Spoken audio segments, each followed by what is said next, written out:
Well, good morning, McFly subscribers. Boy, it's bright this morning. So I got here, it is 8 o'clock in the morning, and here is a little lake called MOLAS Lake. And it's a high elevation, high mountain lake in between Durango and Silverton, actually closer to Silverton. I just talked to the guy up front. He said that it's a fishery. So he said it's really good fishing.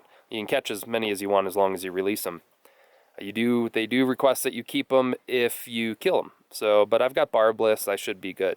He said he's caught his limit of 4 in 15 minutes before. Jeff is meeting me up here. I got here a lot earlier than him, so I'm going to do a little fishing. It's really pretty here. So you can see it is a mountain range. Now, of course, I'm in the dirt parking lot. The lake is over there. Just right in kind of a valley of a mountain range. There's mountains all around. This is about the time of year when this is a good place to fish. Usually I was told by Jeff, now I could be wrong, he could be wrong, but that early summer is just, the water hasn't warmed up a lot. There's like a window of maybe 2 or 3 months of fishing here. And we're towards the tail end of that right now. Once it starts getting colder, the water cools down too much, and the fish kind of go into, I wouldn't say hibernation mode, but they're just not active anymore. But we are at the right time, hopefully. Hopefully we haven't missed it, and the guy said that he's still catching right now. So I'm going to get out there, I'm going to set up, see if I can't catch some fish.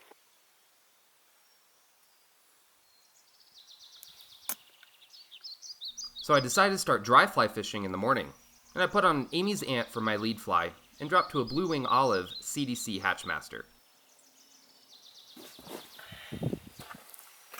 As I walked out, I realized just how low this lake really was. I mean, this was all previously covered. So I started fishing right away, pretty close to my car. However, it was really shallow, and I wasn't seeing many fish rise or even under the surface.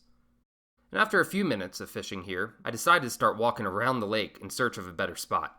And then I saw this drop off, and I even saw a few fish rise within casting distance of my fiberglass 4-weight rod.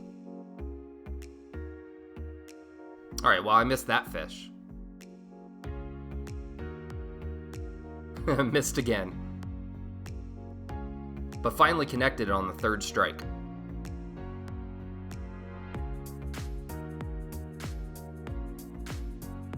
And I have a jumper here.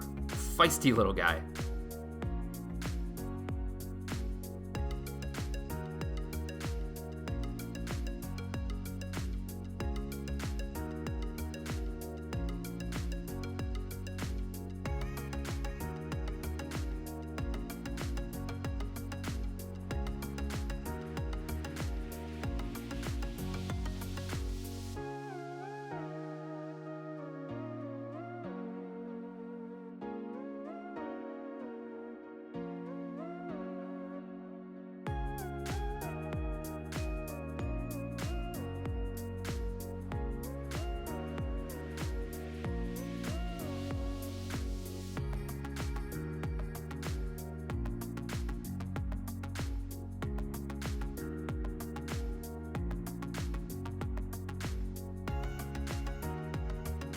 So it looks like he got that CDC Hatchmaster.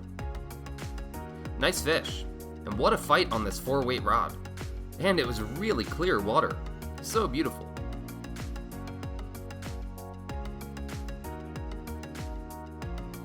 Well, out for another one now. And sure enough, another fish.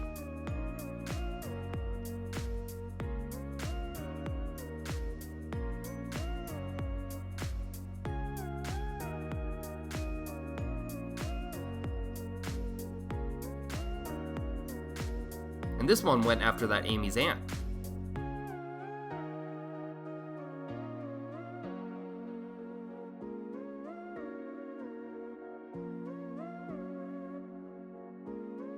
So after that fish, I decided to walk around the lake a bit in search of a different spot. I found another drop off here, and sure enough, it was good also.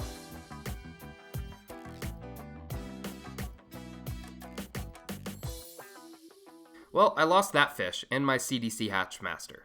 So let's try a humpy.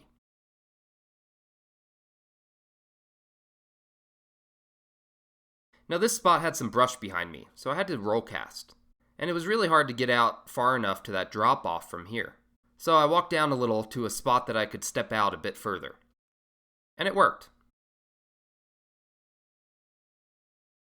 But I wasn't ready for that strike and missed the fish.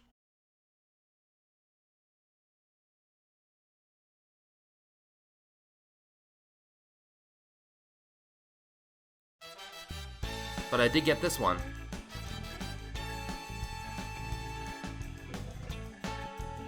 However, I didn't have enough leverage with my glass rod, and he took me down into the weeds.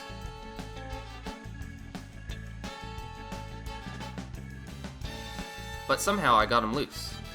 And what a fighter this fish really was.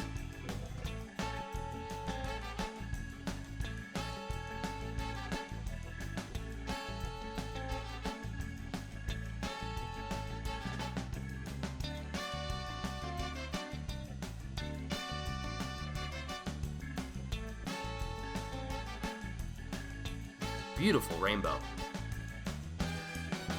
Well, after that fish, I decided to walk back to the car, as I figured Jeff would be arriving soon. And sure enough, he showed up and started catching fish immediately.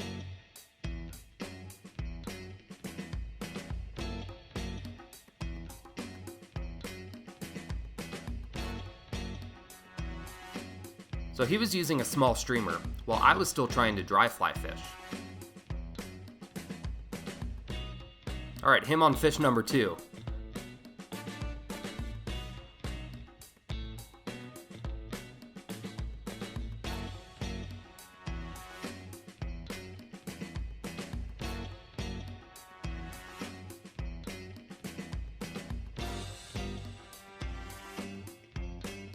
Wow, good job, Jeff. Okay, I think I need to switch to a streamer now. And I had a sinking line and a 6-weight rod with me for just that purpose. However, that sinking line was just a little too much for this lake, and I kept getting hung up on the bottom.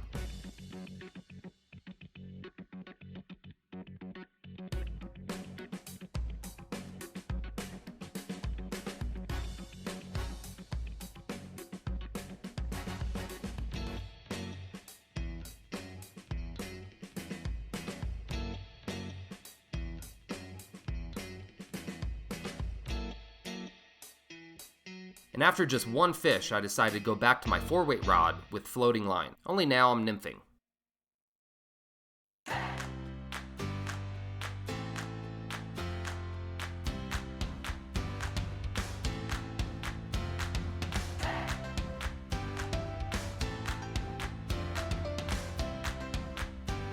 And this first fish, I hooked on a jig nymph of some random creation I did on the bench. A nice fish though. I was using a large, dry dragonfly as my indicator as well. However, shortly after, I lost that small nymph, so I switched to a large hare's ear. I got a healthy and large rainbow out of it.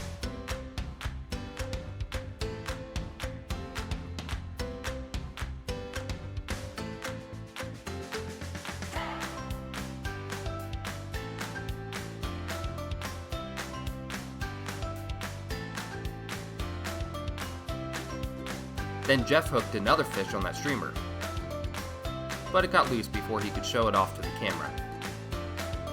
And shortly after, I switched to a 2-nymph system with a thingamabobber, as it was getting really windy and hard to see that dragonfly as the indicator. Okay, well I lost that fish, but I could see it was the hare's ear that fooled him. Jeff with another one. This one was really nice also. Beautiful bow, Jeff.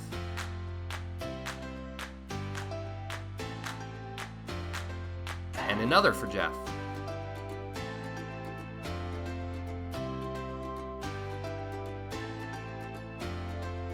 Oh no. Then, without filming the hook set, I hooked into this nice fish. Probably the prettiest rainbow of the day. I mean, look at those colors.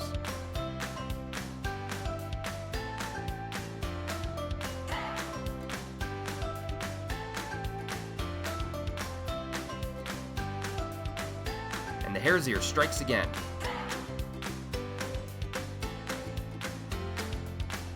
What a nice sized fish. And again. Ah, shoot. Again. Quick release. Jeff with another.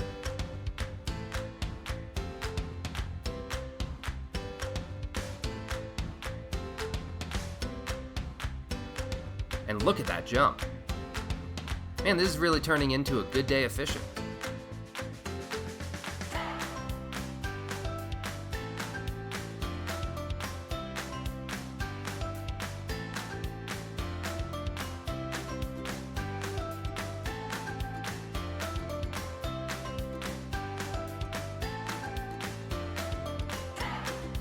Well, he kept getting wrapped on the rocks, but teamwork is what brought this big fish in.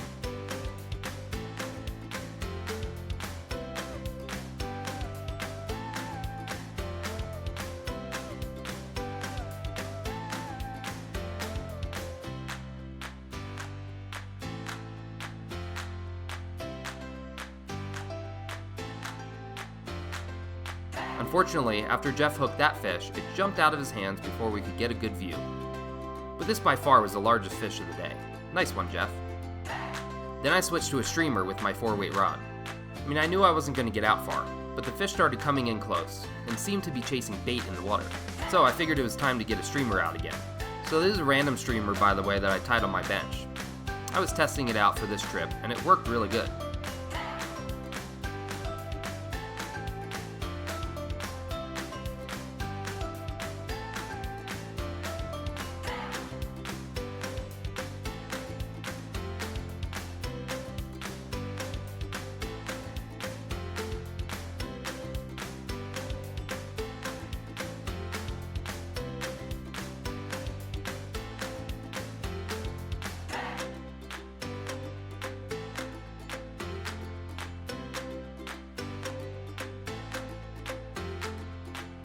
Nice sized bow. Also, Jeff brought his grandpa with him. Now he fly fishes, but he was getting kind of tired, so he was sitting with a spinning rod and some worms. And he hooked into this really nice fish. Great job.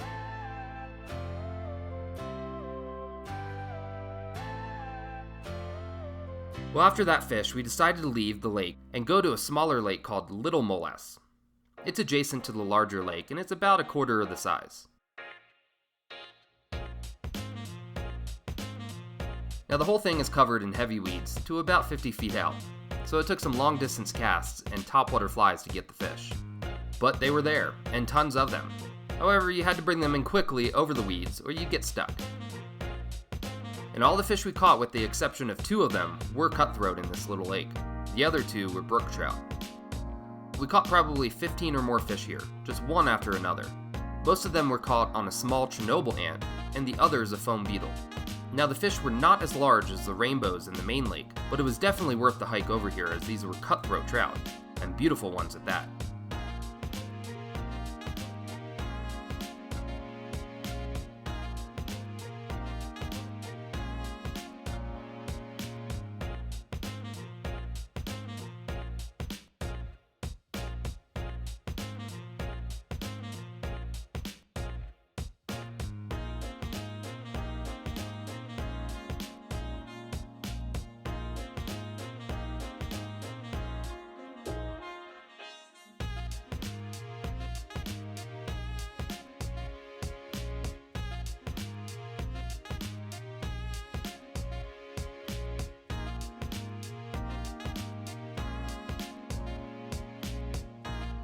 Well, my camera died before I could show all the fish that we caught.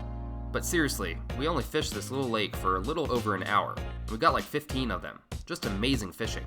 So I hope you enjoyed this video as much as I did fishing these spots. And when coming out to fish either of these lakes, make sure you stop in the office at the main lake to check the rules and regulations.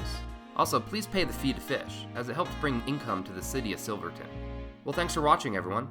If you like this sort of thing, please subscribe and share this video with all your fish-loving friends. I will see you on the next video. Now you go catch some fish.